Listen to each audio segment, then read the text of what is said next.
What happened to believing that the tariffs weren't actually going to happen? What does that mean? What happened to your prediction not coming true? Well, it didn't come true. What do you mean?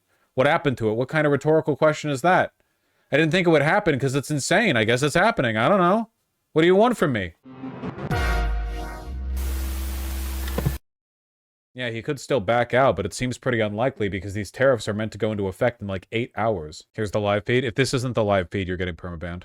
Started streaming less than 1 minute ago. Okay, for some reason, it's only just now starting, I guess? And I say, why should we be subsidizing Canada? It's wonderful. I have so many friends in Canada. It's a great place. Is there a concession you're looking for, sir? No, we're not looking for a concession. And we'll just see what happens. We'll see what happens. And with Mexico, it's the same thing. We have a $250 billion deficit, and we have a lot of people coming into the border, and now we've largely stopped that, but we've stopped that ourselves. I think they've done a fantastic job. You've seen the numbers, they've dropped to almost zero. But we've suffered under the past administration for years and years. We've suffered with millions of criminals coming into our country. Criminals, people from jails from all over the world. They come through Mexico, and they come through Canada too. A lot of them come through Canada, and a lot of fentanyl comes through Canada, and China makes the fentanyl. China makes the fentanyl, gives it to Mexico. It's like it's Canada, too late to back out. The tariffs are going to be imposed Mexico, but also a lot 8 hours Canada. or so. And so all three haven't treated us very well. There are significant. Could I ask you about your meeting with NVIDIA? What did you talk about, and do you think you need to ban more of the chips that they're selling to China? Well, he's a great gentleman, and I hadn't met him. He's the biggest in the world in terms of chips. And I can't say what's going to happen with it. We had a meeting. It was a good meeting. But eventually we're going to put tariffs on chips. We're going to put tariffs on oil and gas. That'll happen fairly soon. I think around the 18th of February. And we're going to put a lot of tariffs on steel. We already have tariffs on steel, and we've saved our steel industry, but that was relatively small compared to what it'll be. But we're going to be putting tariffs on steel and aluminum. Me when I have to crash the copper. global economy because I'm bored. Copper will take a little bit longer, and that'll happen pretty quickly. It'll mean it'll be a great boost for our steel industry. It'll make our steel industry very strong. If I didn't put the tariffs on years ago on steel, which actually Biden left because there was so much money that they couldn't do anything about it, we would have lost. We wouldn't have one steel mill in this country if I didn't do that. We saved the steel industry. So it was an honor to do it, and I think the people that love me most in the whole world are people that make steel. But we're going to be putting sometime this month, next month, we're going to be putting tariffs on steel and aluminum. And we'll give you an announcement as to what the exact date is. But it'll be a tremendous amount of money for our country, a tremendous amount. These are big numbers. And in addition to that, and you see the power of the tariff. I mean, the tariff is good. And nobody can compete with us because we have by far the biggest piggy bank. And so that'll take place very quickly. But also we'll be doing pharmaceuticals. And to bring our industry back, we want to bring pharmaceuticals back to the country. And the way you bring it back to the country is by putting up a wall, and the wall is a tariff wall. We were the richest country in the world. We were at our richest from 1870 to 1913. That's when we had. That's so true, man. Tariff That's country. Definitely when America was a superpower. And then they went to an income tax concept, and That was definitely when we were at the height of our power. I mean, it's okay, but would have been very much better. So we'll be doing pharmaceuticals, importantly, and drugs, medicines, etc., all forms of medicine and pharmaceuticals. And we'll be doing, very importantly, steel, and we'll also be doing chips and things associated with chips. And sir, what do you plan on talking with the Japanese Prime Minister about next Friday when you all meet? Well, he's coming in, next week. I don't know, he asked for a meeting, and I have great respect for Japan. I like Japan. Prime Minister Abe was a very close friend of mine. What happened to him was so sad, one of the saddest days. But they're coming in to speak to me, and I look forward to it.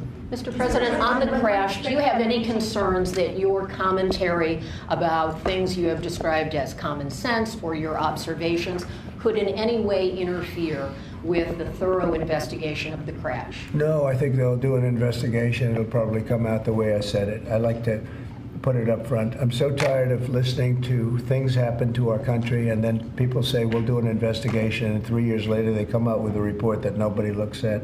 Me too. Hey, Jan 6 committee, me too, brother. I'm right there with you. Garland should have locked your ass up. The helicopter, Day one. The Black Hawk was too high. It was above the 200 limit by double. Shouldn't have been there. And there were some other mistakes made too, and I pointed them out also, and I was right on all of it. But they'll still do an investigation just to check it out. But I think As that's Commander-in-Chief, are you at all concerned about opining about the Army and the conduct of that aircraft when you are Commander-in-Chief and these are the people who report to you, and there is an investigation ongoing? This was all caused by bad rules, regulations, and other things by Biden, the What Biden tells you that, administration. sir? And when you look at the way they ran things, in fact, if you look, we hired, one of the first things I told them to do is say, get talented people in those beautiful towers overlooking runways. You better get them in there fast because we don't have people there that are qualified. And you knew that because planes were landing very, very late. They were circling all over the place. We had people that didn't know what the hell they were doing. And so there are planes in the air everywhere, and there are other air traffic. Pardon me, sir. We have to have the best people, the smartest people, the sharpest people as control tower experts. And that's what they have to be. They have to be experts, and they have to be very smart. And we didn't have our best. And if you read the quote that I read yesterday at the news conference, it talked about people that were psychologically injured were okay, and people that had lots of problems were okay. I'd read it again if you'd like me to, but I don't think I have to waste your time. Does that give you concern, though, sir, with planes in the air all around the country, people relying on that as safety? Are you suggesting there's an ongoing risk? No, I think there's very little risk, but I think that we have to make sure that this never happens again. Very, very little risk. And we're taking actions that this can't happen again. The helicopter, as you know, was out of its zone. Shouldn't have been out of its zone. It was at the same height as the airplane. Now, the airplane was coming down on its track. It was perfect. It was in perfect shape coming down, and something was in its way. You can't let that happen, and it won't be happening again. And this was all because of weak rules in the Biden administration. And we're just not going to let that kind of thing happen again. And again, I could wait, and I could, give a report in 2 years like they always do. And sometimes it's obvious. In this case, to me, it was very obvious, and I think I've been proven to be very correct. Yeah. Mr. President, what do you expect from your meeting with Prime Minister Netanyahu next week? I expect a lot of good things. From all meetings, I expect good things. Marco Rubio, as you know, is going to make a tour of various countries in South America. He's going to be meeting in Panama, where Panama's treated us very badly. They gave him getting a Mussolini, at least the trains will run well on time. I don't think they're going to, though. The most expensive project we ever built, if you look at today's numbers. It didn't with him either, but I don't think ever built. I don't think that we're getting that. Men, in that case, all men, just about all men.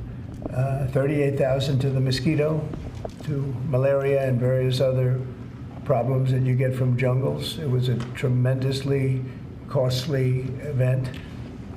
We built the Panama Canal 110 years ago. Think of it, the most expensive development we ever did, and really one of the wonders of the world, one of the great wonders of the world. And we didn't give it to China, we gave it to Panama. And Panama's been ripping down all the China language signs. They've been working like mad to try, but about 70% of the signs were up, and they were written in Chinese. Damn, is this true? A new survey by KPMG in Canada finds that 9 in 10 Canadian business leaders wholeheartedly believe the federal and provincial governments must stand firm in protecting Canada's sovereignty and values. They support retaliatory tariffs against the U.S., even if it negatively affects their business, with over 8 in 10 advocating for a targeted dollar-for-dollar response. Hell yeah, brother! The Canadian obsession with distinguishing yourself from Americans finally coming in handy. And that's not the deal. So we're going to take it back. They've already offered to do many things, but we think it's appropriate that we take it back. They've totally violated the agreement. We have an agreement.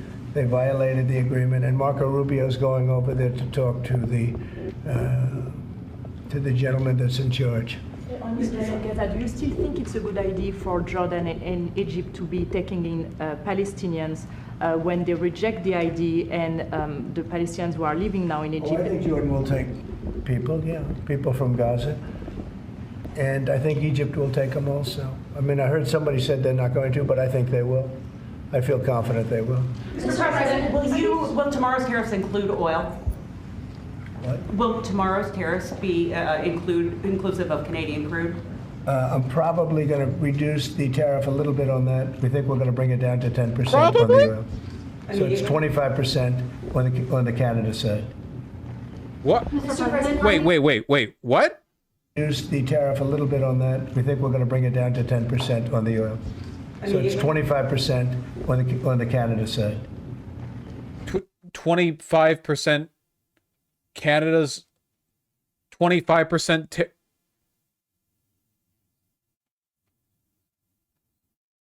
Mr. President, are these tariffs stacking on top of already existing tariffs? Or Yes, this will be the on top of whatever may be existing. Mr. President, ask you a question about Venezuela. wait, 10% additional? Mr. President, are these tariffs stacking on top of already existing tariffs? Or this Yes, will be the on top of whatever may be existing. So 10% additional tariff on oil over the 25%. So 35% on oil? Mr. President, ask you a question about Venezuela. Rick Cornell was seen on state TV shaking hands with President Maduro. Is there any concern that that might lend legitimacy to the Maduro administration? No, we want to do something with Venezuela. We've been... No, 10% on oil, 25%. But he said it's stacked. It doesn't matter. It doesn't matter. Nobody knows. Nobody knows. I've been a very big opponent of Venezuela and Maduro. They've treated us not so good, but they've treated, more importantly, the Venezuelan people very badly. We have tremendous Venezuelan population. I got 92% of the vote, the Venezuelan vote. Now we want to see what we can do to get people back in their homeland safe and free and all. He's meeting with a lot of different people. But we are for the people of Venezuela. We're for the Venezuelan Americans. If you look at it, we have them all in Florida, right around the Doral area. That's really, they call it Little Venezuela, right? And they voted for me close to 100%. So we'll see what we can do to straighten out the situation in Venezuela. Venezuela has been very unfortunate. I was very surprised when I saw that Biden agreed to buy a lot of oil from Venezuela, because Venezuela was just about finished, the dictator. And when that happened, it brought him back to life. You know, Biden went out and they buy millions of barrels of oil. I say, what's that all about? So we're not going to let that stupid stuff happen. So we'll see what happens. We're not happy with Venezuela. We don't like the way they've treated the Venezuelans at all. Mr. President, there Okay. was some warnings or messages that government websites will be shut down this evening to scrub them of DEI content. Can you confirm if that's What's accurate? been shut down? Government websites, will be shut down this evening to scrub them of DEI content. Can you confirm whether that's accurate and if there are any concerns? I don't know. about- It doesn't sound like a bad idea to me. DEI would have ruined our country, and now it's dead.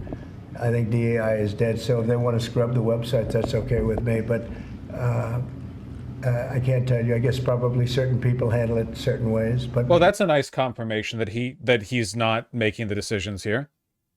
I'll tell you who's very happy about it: the military, the real leaders, the real generals in the military. They're very happy about it. Doug is very happy about it. He's got a big group of people that are going to be working for him, really starting right now. He just got signed up, and they're very happy about it. He had a lot of DEI. Everybody did, but he has not been a fan. It was really hurting our country badly. It's costing a lot of money too. You see the kind of money we're talking about? Hundreds of millions of dollars for nonsense. Now we have our country back now. Our country is back, and it's a nice thing to say. I've never seen such love. I've never had anything like it. I've never seen anything like it.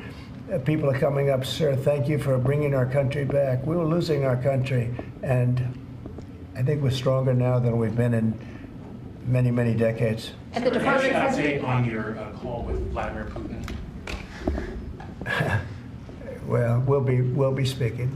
we'll be speaking, and I think we'll perhaps do something that'll be significant. We want to end that war. That war would have never started if I was president. Yeah, the Dow was down nearly 1%. That war is a horrible war. Presumably because people didn't expect he'd actually do the tariffs. I'm kind of there with them. Now, mostly soldiers. But the cities have been largely destroyed, many of them. They're like demolition sites. But the soldiers are just shooting at each other. You know, it's a very flat land. I said this the last time. Very, very flat land. The only place that a bullet stops is when it hits a person. And they're hitting a lot of people. They're hitting a lot of soldiers, but on both sides. You know, I think Russia would probably say close to 800,000, and Ukraine 600,000 or 700,000. And it's just a senseless situation, and it's got to stop. So whatever I can do to stop it, and we are having discussions, yes. Ongoing, already scheduled and ongoing? Already talking, yes. So you've already spoken to Vladimir Putin? I don't want to say that, but we are having very serious discussions. Is there a reason you don't want to? We are, well, I just don't want to say that. Okay. We're having very serious discussions about that war, trying to get it ended. With Russia? With Russia, yeah. At the Department of Justice and the FBI, there are a number of high-level people who are being asked to resign or are being told they are going to be fired. Did you specifically request any actions at the Bureau or DOJ with respect to those employees? No, but we have some very bad people over there. It was weaponized at a level that nobody's ever seen before. They came after a lot of people, like me, but they came after a lot of people. No, I wasn't involved in it. I'll have to see what is exactly going on after this is finished. But if they fired some people over there, that's a good thing, because they were very bad. They were very corrupt people, very corrupt, and they hurt our country very badly with the weaponization. They used the Justice Department to go after their political opponent, which in itself is illegal. And obviously it didn't work. Are you going to impose tariff on the European Union? What does that mean? Are you going to impose tariff too on European Union, like you are going to do for Mexico and Canada? Well, you're asking me a question because I'm sure you didn't hear. Am I going to impose tariffs on the European Union? Do you want the truthful answer, or should I give you a political answer? Absolutely. Absolutely. The European Union has treated us so terribly. Dog, I need to get the fuck out of this country, man. Holy shit. I need to get the fuck out of this country. Holy shit, dude. Oh my God. Promised Americans to try to reduce costs, and so many of the products that would be tariffed when they come into the country, the outgoing country is not paying the tariff. The buyers in the United States pay that, and then that's passed on to consumers in most instances. Sometimes. How would you expect to have prices come down if you have such a broad plan for tariffs? And what do you say to the voters who want to see you reduce everyday costs? Well, let me just tell you that I got elected for a lot of reasons. Number one was the border. Number two was inflation. Sorry, we have the 1.5% mandate. And yet I charged hundreds of billions of dollars of tariffs to countries. And think of it, I had almost no inflation and took in $600 billion of money from other countries. And tariffs don't cause inflation, they cause success. They cause big success. So we're going to have great success. There could be some temporary short-term disruption, and people will understand that. I had that when I negotiated some of the good deals for the farmers. And unfortunately, those deals have been led astray by Biden and his people. Those deals were ruinous. All the money that he got out of the tariffs, he had to pay back to the farmers because they lost so much business. It was incredibly bad for them. Well, because they didn't enforce the deals. We have a deal with China, which is phenomenal for the farmers, but there was nobody to enforce it in the Biden administration. They let them get away with murder. So that's another thing we're going to be bringing. Do you accept the principle of costs being passed on? They committed to buying $50 billion worth of farm product, and they did it when I was president. And as soon as I left, they stopped doing it because there was nobody in Biden to enforce it. But the tariffs are going to make us very rich and very strong, and we're going to treat other countries very fairly. But if you think about all he does is whine. He's always been like that. All he does is bitch and moan anytime anyone says anything to him. Like, part of it's a joke, and he is funny when he wants to be, but he always has been really pathetic.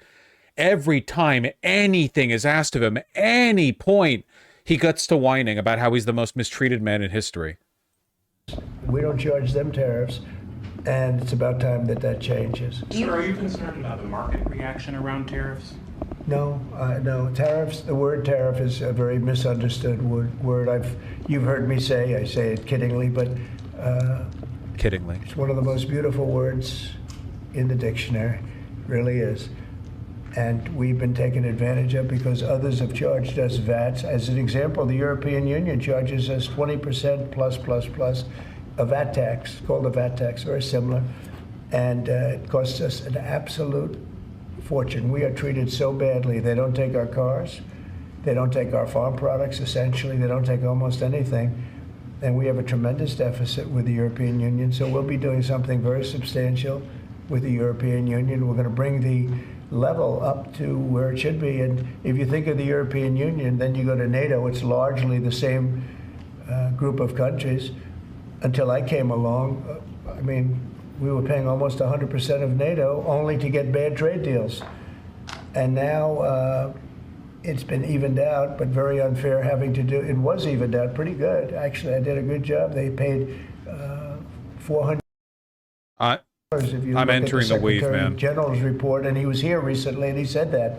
He said one of the most amazing things I've ever seen is what President Trump was able to do with these countries of Europe, of which he was in charge of them, but he couldn't get them to pay. I went over, I said, you got to pay, and if you don't pay, we're not going to protect you. It's very simple.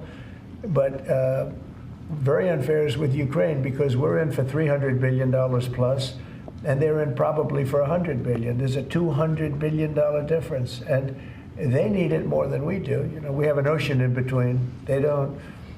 And so they're going to have to step it up a little bit. With efforts to reduce the federal workforce, whether it's offering what we've called the buyout package or other efforts, do you have any concerns that there will be employees broadly across the federal government who might take that up? And they're a part of the many different ways that agencies protect the public, from food inspections to water safety to I know, the air but traffic everybody's controllers. Replaceable, and we'll get very good people to replace them if it turns out to be more than we thought. It could be a lot, it could be a little, we don't know, but we'd love to have them leave. We're trying to remember this. We want them to go into the private sector. It's our dream to have everybody almost working in the private sector. We know. Thank you for sector. thank you for like being that straightforward with it. I really appreciate it. Thank you. It's, you know, all the like Marxist analysis. Basically what I'm saying is, if you're a liberal, you need to kneel down and apologize to the Marxist closest to you, okay? It's all so f***ing obvious, dude. Tech feudalism. Yeah, no, it's like that. Thank you. I know the whole thing is a project to extract public money and turn it into private wealth. We know. That's the whole point. We have many people, very few people came to work. They were, you know, it started more or less with COVID, but actually even before COVID. But it started with the COVID. They didn't come back. And, Never forgiving the Democrats for losing to this man. Murder, and they, you know, we had federal workforce like 4% coming into the office, and that just doesn't work. You know, people can say it does, but it doesn't work. You have to be unified in a group in the office. It's just it was crazy. You don't know what they're doing, and then at some point we may ask them to certify that they didn't have two jobs, meaning were they really getting a check from us, the government, and then were they also working a second job and a third job, and, you know, on government time. And many of them will say that they did, you know, which is not legal, but it's a problem. It's a problem.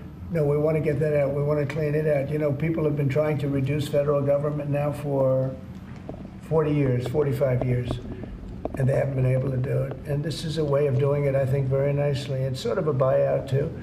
I think we're treating people very good. But people What is happening to the office, they won't have a job starting on that very special date. So we'll see how that works out. I mean, nobody knows how that's going to turn out. Everybody might show up to the office, and maybe a large number won't show up. But if they don't show up, we've accomplished a very serious goal. We're trying to reduce government. Does Mr. Musk or any of those associated with your DOGE effort, do they have any direct access through the government systems to how money is dispersed? No, nothing. No, they.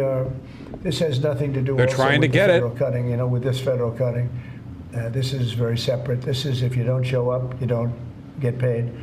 But DOGE, I think, great progress has been made. We're talking about cutting over $1 trillion of waste. We're talking about waste. We're not talking about we're going to love and cherish Social Security, Medicare, Medicaid. We're not going to do anything with that other than if we Does can. anyone else think the comedic value of Donald Trump is really undercut by the fact that he's so bought and subservient in this administration? I fully believe he was like leading the reins in his first administration, but now like he's a dog. He's a dog on the street. Like he's nothing now. Like he'll still tell a joke now and again, but now it's like without the ego being the overriding force, and it's just like him slavishly doing or saying whatever he's told to do or say. It's like, it's a lot, it's just not funny. Find some abuse or waste, we'll do something, but the people won't be affected. It'll only be more effective and better. And our country, as our country gets richer, the people on Social Security, Medicare, Medicaid, those people are going to be more secure. If Biden had gotten elected, Social Security was going to fail because the country was failing. It was going to fail. The country was going to fail. Oh, no, she came back. And therefore, the Social Security, Medicare, Medicaid, and all of the other things that you may get would not be able to be paid. Our country is getting very strong, and you see it. I think more progress has been made in the last 2 or 3 weeks than has been made in the last 4 years. I think not only has more progress been made in the last 4 years, it's I'll call it deprogress. We went way backward as a country. And so there's surely there's no other word that describes the opposite of progress. That took place that were so bad. You look at Afghanistan, how embarrassing that was. I think Afghanistan really started the problem with Russia and Ukraine. When Putin looked over and he saw how incompetently that was handled, I was getting out, but I was going to keep Bagram. Right now, China has Bagram. I was going to keep one of the biggest air bases in the world. They left it. But I was, other than Bagram, I was going to get out. And I wasn't keeping Bagram for Afghanistan. I was keeping it for China because it's 1 hour away from where China makes its nuclear weapons. And we were keeping it. So we have a lot of great things happening in our country, and we appreciate that you're here. And I'm really thrilled about Doug, and I'm really thrilled about his friend, Chris Wright, who's a legend in the oil business, right? They keep telling me, Catherine, he's like a legend, and he's a legend too in a lot of businesses. And we have an amazing group of people working with us. There's a man behind me who became a tremendous success. Who the fuck is Doug? You don't know about Doug? Was not a wealthy man. He didn't start off a wealthy man. This guy doesn't even know about Doug. Totally out of the loop. And that's a great talent, and he's willing to sacrifice so much and to put it to work for our country. Watch the job he does on the interior, but in particular on really making our country very, very wealthy by utilizing it properly. And at the same time, environmentally, he does it he's very much an environmentalist. He's going to do it very carefully and very painstakingly good. But you just watch what happens. And working with the Department of Energy, where his compatriot, his friend, and also considered the most talented man in the oil business, is the head of the Department of Energy, and they work together. It's almost like a partnership. It really is a partnership. And watch what that does for our country. It'll be a fantastic thing to see. Thank you very much, everybody. Thank you, Fred. Thank you, Fred. Tulsi got it up. Thank you. Thanks, guys. Let's go. Let's do this now. Thank you. We're going. Well, that was abrupt. Yeah, the Dow closed right after the announcement. I think a lot of people don't really think or didn't really think he was going to go through with it. But yeah, it looks like we're actually, honest to God, genuinely, authentically getting those tariffs. I can't believe it because, like, the only way those tariffs could possibly be effective for anyone would be if Trump used them as leverage to bully those countries into submission. But it seems like both Canada and Mexico are firmly planting their feet in the ground, like very firmly. It's set to happen in like 8 months. Sorry, wait, I'm sorry, not 8 months. I was thinking, I'm tired. 8 hours. It's set to happen in 8 hours.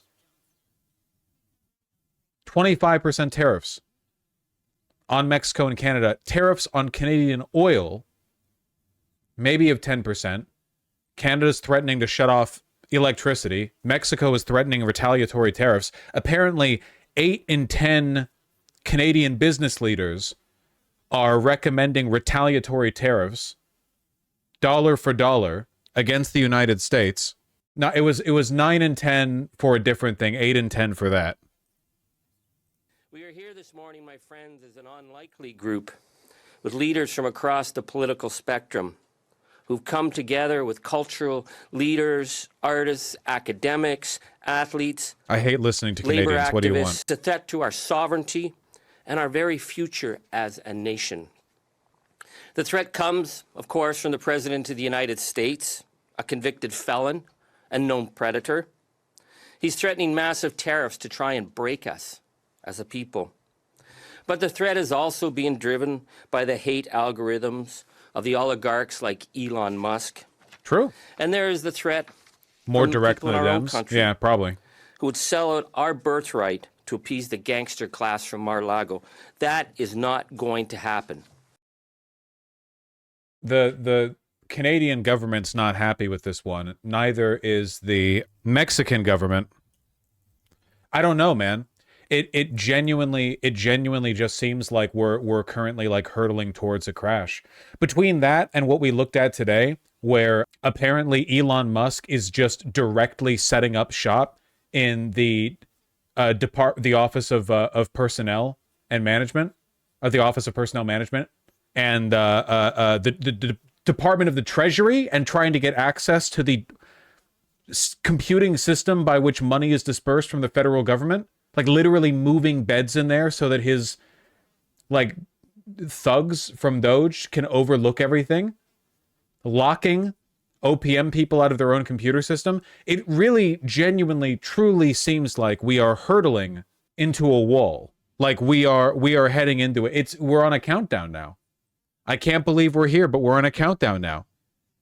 Canada and Mexico aren't budging, which is good, because we like, if we can't let everything work out for them. We can't let everything work out for them. Will this affect Jerkmate servers? Scientists haven't figured it out yet. But Scheinbaum, and thank God for leftist leadership, okay? Hours before the deadline for President Donald Trump to impose a general 25% tariffs on Mexican imports expires, Claudia Scheinbaum stated, without providing further details, that her government has a plan to deal with Trump's tariff wall should it be applied starting this Saturday. We will always maintain a dialogue with the U.S. We will have a plan A, plan B, plan C for whatever the U.S. government decides. We will wait with a cool head, making decisions. We are prepared and will maintain this dialogue. Oh, boy. Lula as well is ready if Trump hits Brazil with tariffs. He floated retaliatory tariffs before tariffs were even brought up against Brazil. That's lovely. I appreciate that. Look, I don't know what's going to happen. I don't know if this is all smoke and mirrors, like he's going to back off. I don't know if Canada or Mexico are going to suddenly bend the knee. I don't know what's going to happen. I have no idea. I'm not a very conspiratorial person. I've always operated on the assumption that the people in charge are passingly competent enough to keep things running, but are usually not smart enough to like orchestrate grand schemes without public knowledge. In this case, it's not even a conspiracy. The corporate takeover of the government is happening publicly with absolutely no attempt to camouflage it. We literally just saw Donald Trump say that he's firing all of these federal workers in the hopes they go into the private sector. He wants as many of those workers to be working in the private sector as possible. Like, it couldn't be more straightforward. It's not a conspiracy. It's just open policy. You know? How are tariffs helping the corporations, though? I don't know. Trump is threatening to tariff the EU? Do they know either? The biggest red pill that I've had to take is that my initial assumption that the people in charge are passingly competent enough to keep things going was incorrect. It seems that I was completely wrong. The capital class, especially at the upper crust of it, the real oligarchs, are in a fanatical hysteria.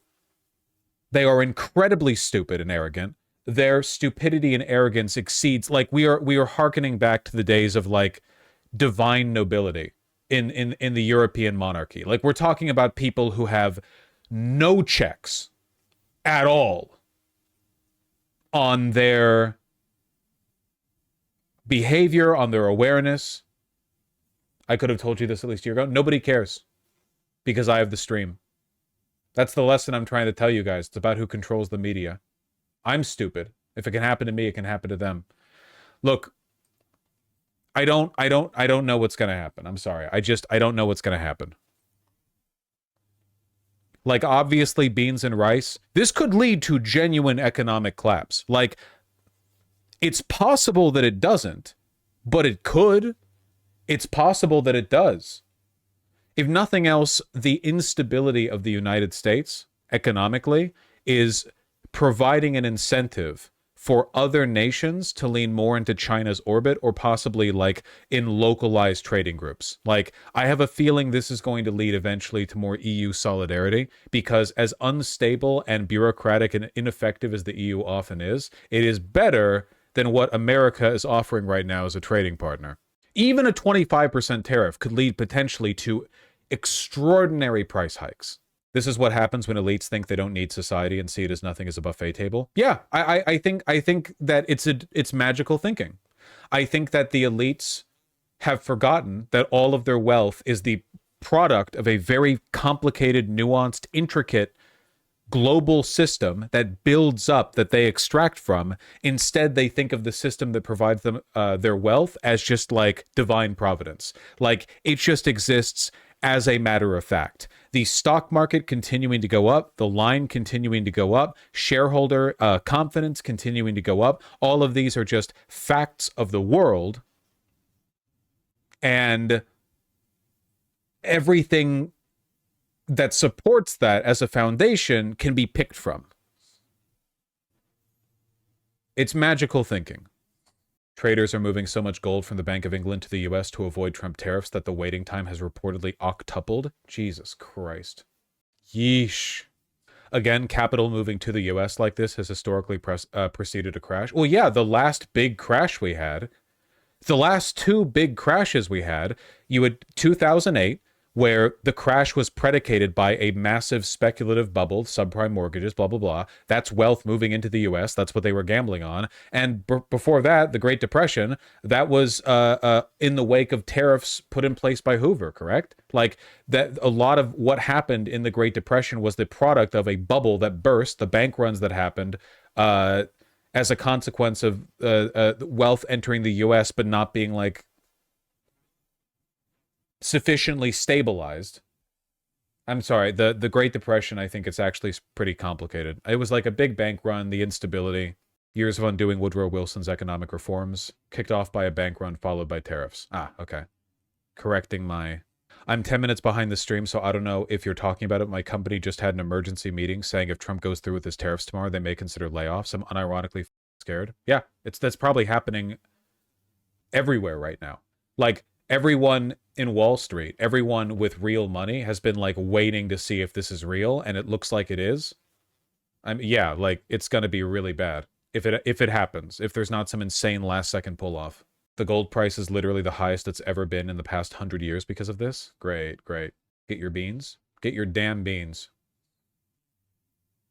He wants to abolish the Federal Deposit Insurance Corporation. Wait. Isn't that the institution that insures your bank holdings up to $250,000? Excuse me, I need to go return some videotapes. Me running to the bank as quickly as possible. For real? I keep cash under my mattress. This and him trying to pressure the Fed to lower insurance rates. Okay. Yeah, this is something he's proposed, but it's not something he's actually implemented. But yeah, it is something he intends to do.